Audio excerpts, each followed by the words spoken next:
Hello everyone, welcome to another video. If you've not been here before, my name's Anna and this is a channel where I talk about something that's making me feel happy every week in the hope that it'll bring you a bit of joy too. So as you know from my previous videos, I love books. I can't get enough of them. I am constantly reading books. I read books like my sister binge watches Scrubs. I read them non-stop. And during lockdown, I've been trying to come up with hobbies to do because being in lockdown is a little bit like being a child again, that you can't really go anywhere and you sort of have to come up with stuff to keep yourself occupied. I'm on my uni break at the moment, so I've got a couple of weeks off. And I've been trying to think of things that I used to enjoy doing when I was little. And one of the things that sprung to mind was geocaching. Now, I don't know if anyone's heard of geocaching. I started doing geocaching, just to warn you, that is a word we're going to say a lot in this video. I started doing geocaching when I was about 11 because I've always been the kind of person who loves finding things. I love collecting things. I was always that child that spent the whole time looking at the floor, like trying to find some magical horseshoe or magical thing that had been left behind. So geocaching really appealed to me. Geocaching is a global treasure hunt where anybody can hide like a little treasure box with various non-valuable things in it, and then using the geocaching app other people can go and find it. So I was thinking, how can I combine my love for books with my love of geocaching and create something really exciting? And that's when I came up with what I think is a pretty brilliant idea. So, what's the plan? Right. Near where my sister works, there's a really lovely pub, and I say it's really lovely, I've never actually been there, but I'm basing it on what I've found outside the pub. So just outside the beer garden, there is a disused phone box, and someone in the community has turned the phone box into a lending library, which I just think is the coolest idea ever. So people can come and bring books and they can swap books. And I had a really cool idea that I thought I could turn a hollowed out book, so this is Maeve Binchy, something or other, into a geocache. So one of the main things about geocaching is that you put geocaches in interesting places that you would like other people to find. And I think this library is so cool, and I really want to try and draw more people to it because I just think it's such a lovely thing to do. So I'm hoping that by hiding a geocache there, people will be able to find the library and enjoy it. I'm thinking of putting in the description that I'd recommend that people bring a book with them that they can swap, because then they can get something else out of the experience. But I thought I'd show you myself making a geocache and you can go through the process with me, and at the same time I'll talk a little bit about some top geocaching tips. So let's get started. So you'll be able to see I've got my phone here and I'm going to show you what I'm doing as I make this geocache. So here I've got this hollowed out book. I've had this for a really long time. It was actually my mum's to begin with. But if you don't have one of these, you can hollow out your own book. So this is a book I made earlier and this was for my dad for Christmas because he loves Lee Child. And the idea is he could use it like a book safe. But this was such a pain to make. I can't even tell you. I got so many paper cuts on my fingers and the edges actually turned out a bit rough. So you can do that if you like. I just ran PVA round and I cut each individual page out with a craft knife, which took forever, but I wouldn't recommend it. So this is one that I had already, this book safe, and it's really clever because what this person has done says away with words safe, so I'm assuming that's who's made it, is they've actually made the edges out of wood, but it still looks like a book, which is really clever. And what they've also done here is they've put a little bit of Velcro on each part of the book, which will really help to make sure that nothing falls out of the geocache. So as I'm doing this, I'll be having a little cup of tea. I suggest you get one too as well. And let's sit down and talk about geocaching. So, rule number 1 is that you want to have a really good geocaching container. So if it's out in the wild, it needs to be watertight. This is an example of a good geocache container. This is for a geocache that I am going to hide eventually. And what's great about this is just an old peanut butter jar, is that it's completely watertight, and you don't need to worry about any of the contents getting wet. Because this particular geocache is going to be inside the phone box, I don't need to worry about that. But this is still, you know, a good secure container. Tip number 2 is that you will need to have a logbook. So this is one that I made. I've decorated it a little bit to make it more fun, because every person that sorry, my dog's barking in the background. Every person that visits your geocache is going to want to log that they visited it. They can do this online as well, but people usually like to write their name in the book. This here stands for first to find, so it's a little picture I drew so that people can have a little sense of achievement. Also include a pen or a pencil so that people can sign the logbook as well. Tip number 2 is that you want to make your geocache really exciting for people to find, because you'll have lots of children visiting your geocache as well. It's very much a family-friendly game, and so you want to make it really fun and interesting. Tip number 3 is make sure that your container is really clearly labelled.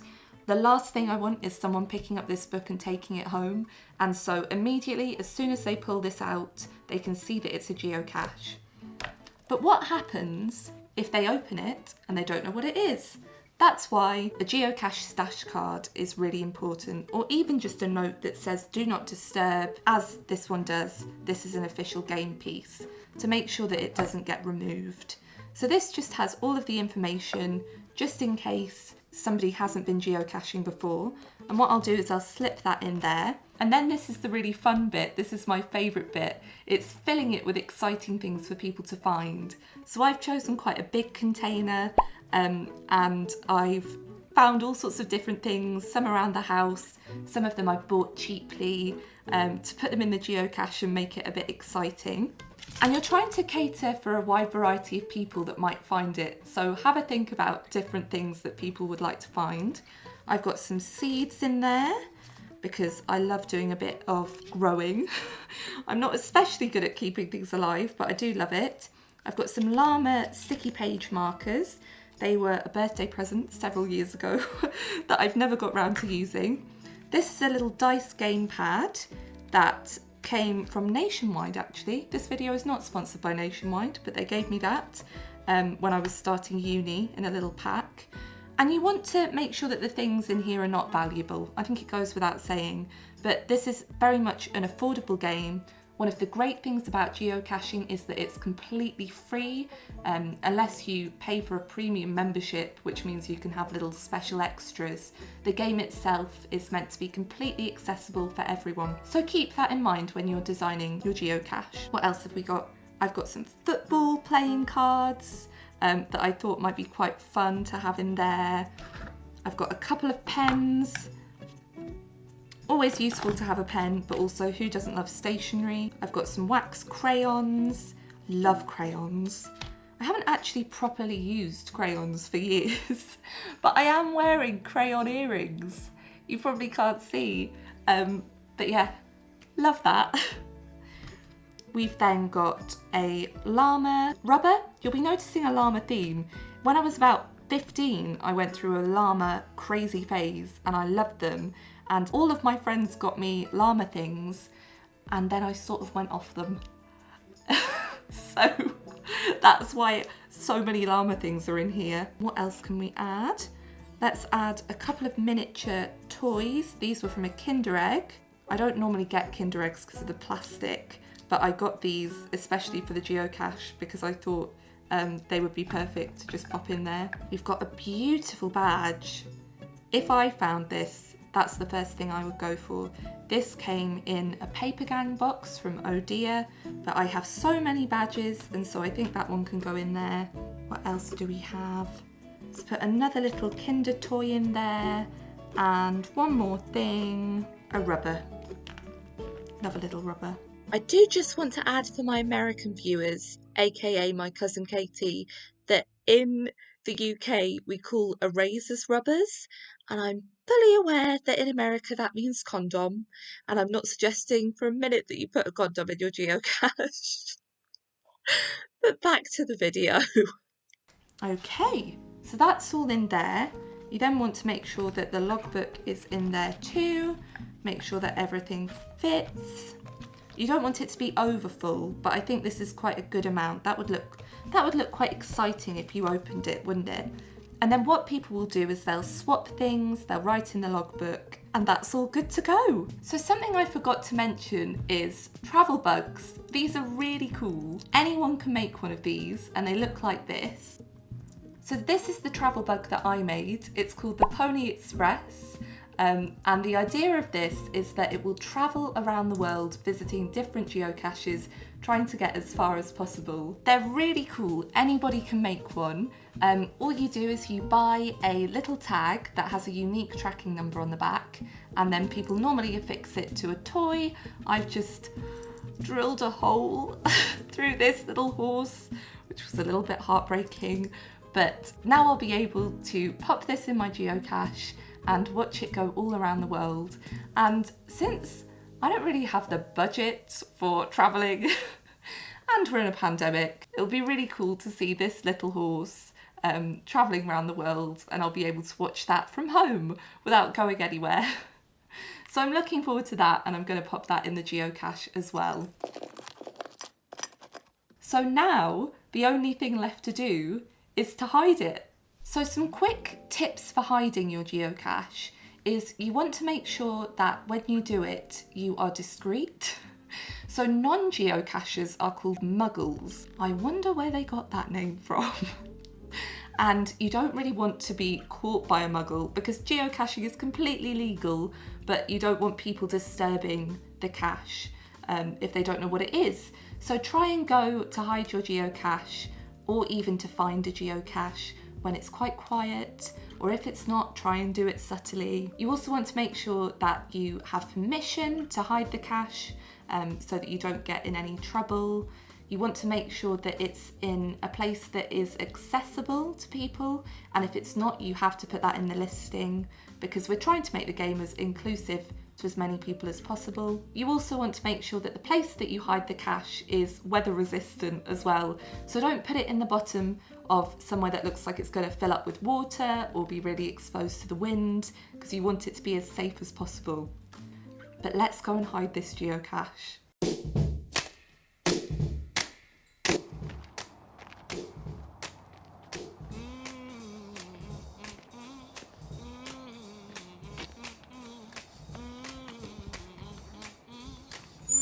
Okay, so the sun is really shining, but I'm in the phone box now and I'm going to leave the geocache.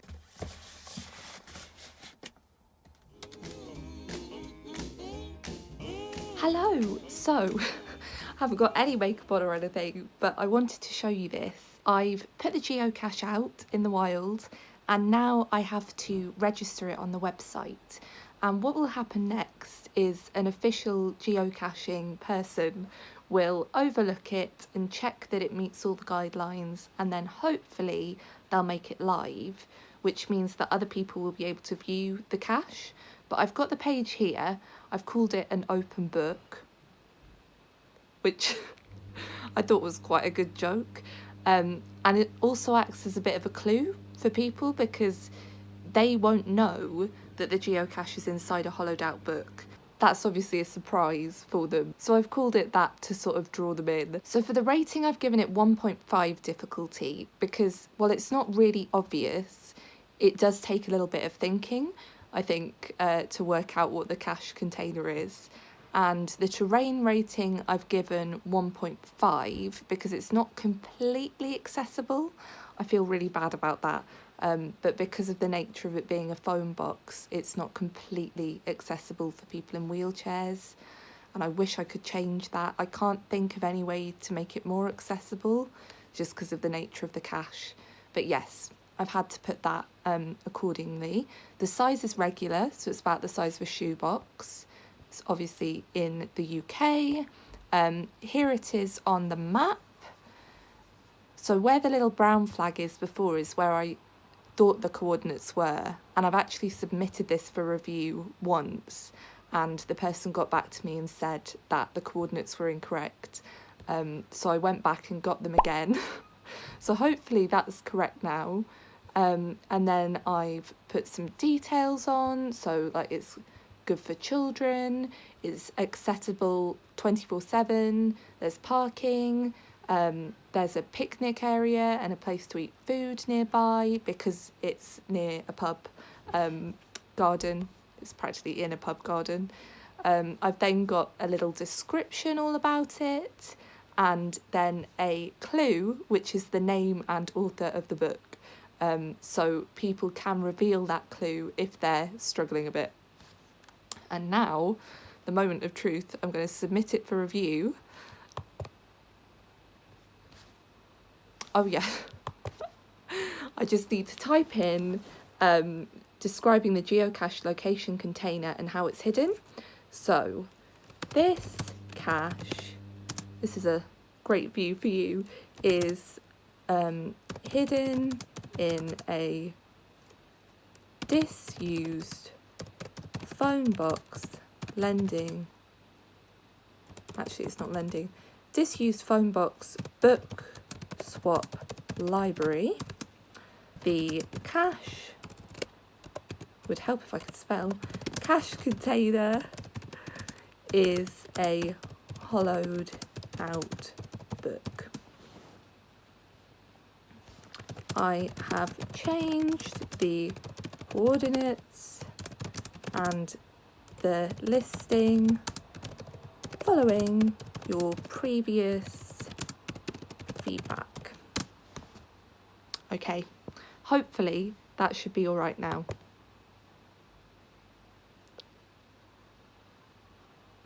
It's been submitted for review, so now we just wait and see what happens. Hopefully future me has some good news. Fingers crossed. 16 paranoia-filled days later. Hello, Editing Anna here, and I've got quite an exciting announcement. So, firstly, the geocache was published, which is so exciting, and within about an hour of it being published, someone had already found it. And since then, about 5 people have found the geocache, and it's received 2 favourites points. So that means that 2 people think that it's one of their favourite ever geocaches. So it's had really positive feedback. Somebody also took the little trackable that I made, so they'll be passing that on to another geocache. And I'm just really happy and excited. I'm going to put a link to the geocache below, just in case there's anyone watching who lives in the area, and then you could maybe go and find it if you wanted to. But I am so happy, and every time I get a little notification that someone's found it and I get to read about their experience, it makes me so excited.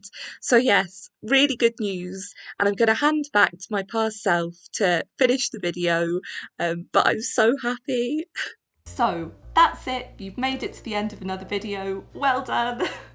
Thank you so much for being here as always, it really does mean a lot to me. Please let me know in the comments if you've been geocaching, if you're interested in it, if you have any cool ideas for geocaches. This was one I was really proud of because I feel like it would be a really exciting one to find, and I can't wait to hear what people think of it. If you enjoyed this video, you can give it a like, and you can also hit subscribe, but only if you fancy. I hope you have a lovely week, and I'll see you next time. Bye!